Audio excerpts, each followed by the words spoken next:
The president recently said about the Mueller probe that it has destroyed people's lives. There is a person that's really, in many ways, at the center of all this, speaking out, Carter Page, telling his story, how the FBI ruined his life, and he's in studio with us. How are you, sir? So you great, Sean. So you weren't an FBI spy? You weren't. You never did. You did go to Russia. When? I've been going back and forth to Russia since 1991. Business? Was my first business. Yeah, pretty much. And my first trip was while I was at the Naval Academy. We had the first exchange. How many years did you graduated from the Naval Academy? I served 5 years afterwards. Which everybody has to do. Exactly. And that's why you get the free tuition, but it's hard. And you get the best training in the world. It's great. Yeah.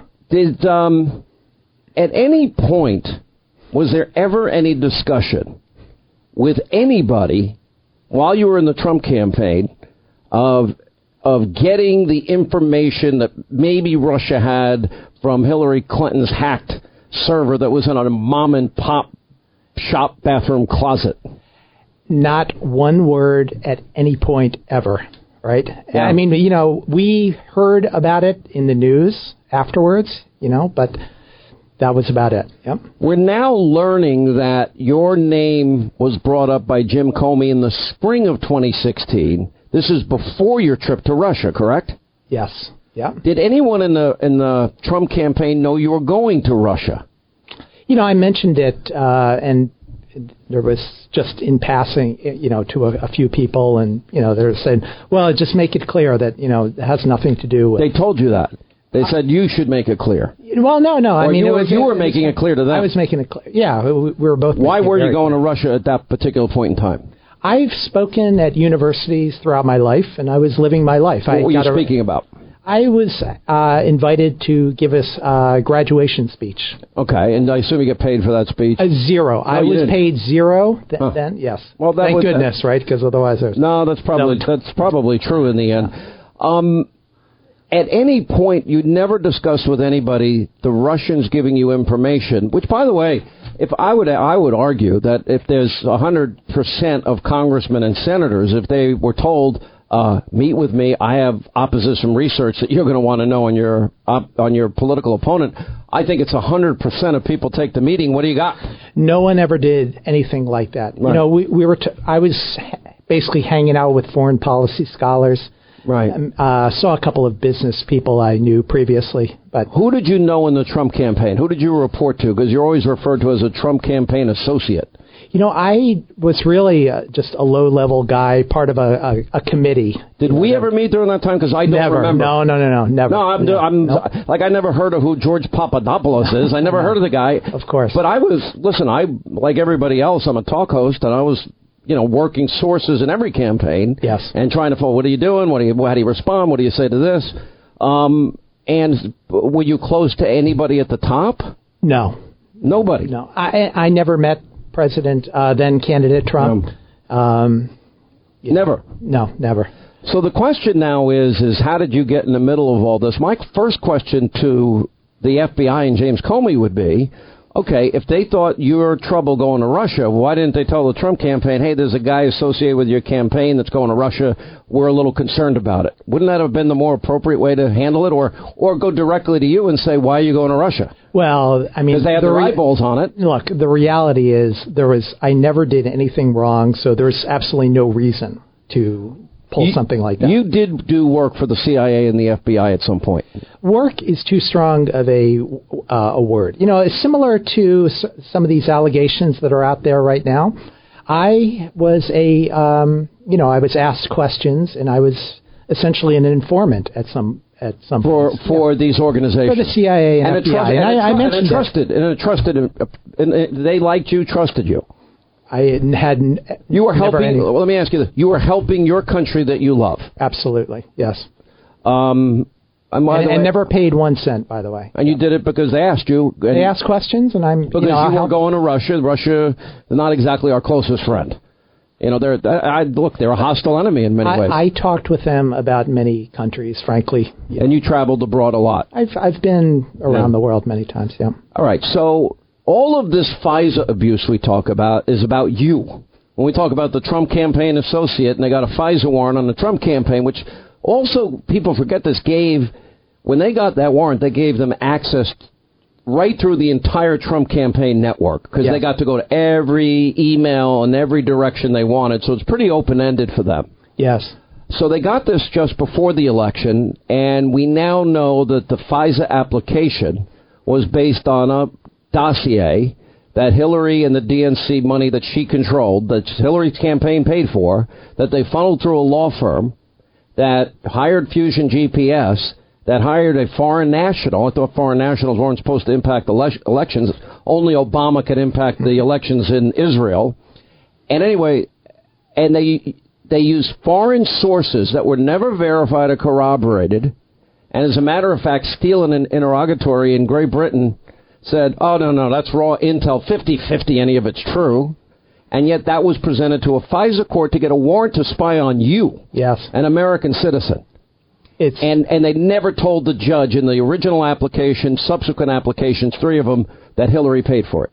Well, it's really been incredible investigations that have gone on, both in the Senate Judiciary and the House Intelligence Committee. And the fact that they were able to get to this terrible intelligence failure very early on and so quickly, this is basically, it was several years until we learned about the intelligence failures in Iraq, right? And I mean, people are kind of waking up to this still right now. I mean, people have been talking about it over recent months. But FISA, the FISA court has it's a stringent law. You're an American citizen. We have a constitution. You have Fourth Amendment rights against unreasonable search and seizure. The judges, let's start with the original application, were lied to by Hillary Clinton, bought and paid for propaganda from Russia, ironically, put together by a foreign national. Absolutely. Your rights were violated.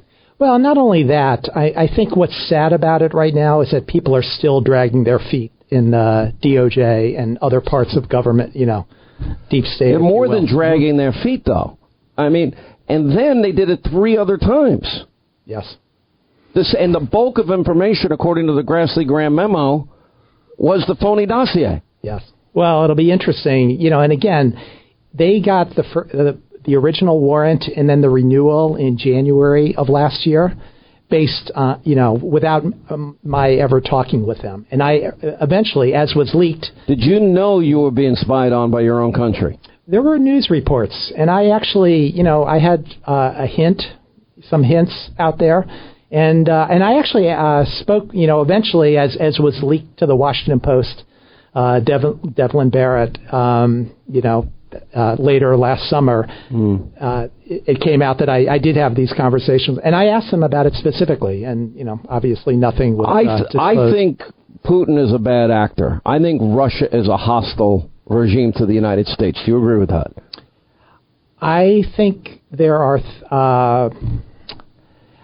I think that's a long discussion, and there are things that there may be elements. Is it more nuanced, is what you're saying? There are nuances, and I think there are ways out of the predicament that you're alluding to. So okay, but I do think I think the Russians, I do believe that Devin Nunes wrote in 2014, Washington Examiner, that they're going to try and disrupt our elections. Yeah, they did. Well, but they've done it to Europe. They've done it to 1 million countries. This is now their standard operating procedure, and the fact that everyone was surprised is ridiculous to me. Well, and as you're alluding to, it's if there are these standard operating procedures, they go back many decades, 70 plus years, right? And so, I think what then candidate Trump was talking about is trying to be creative and find, do something. Hey, little rocket man's coming to the table, it looks like, on June the 12th. So, yeah, I think it's better to be at peace with any country than to be in a state of war, because people bleed and die. Americans lose their lives. We just had Memorial Day yesterday. So let's go to this whole, you're speaking out. How did the FBI, to use the headline, ruin your life? Well, actually, it ties in with what you were just saying. Any damage that was done by the U.S. intelligence community to me is minuscule compared to the intelligence failure in Iraq, right? And there's a lot of close similarities where they were basing decisions at the the highest levels of a government. But and the only thing I would argue is we have evidence that Saddam used these weapons of mass destruction against his own people, the Kurds in the north. We have dead bodies and videos of that.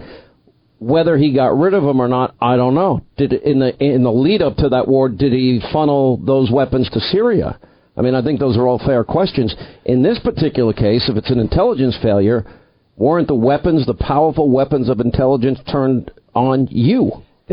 They were turned on me, but I think it was for a bigger purpose, right, to damage then candidate Trump. So you were just a pawn in a play against Trump.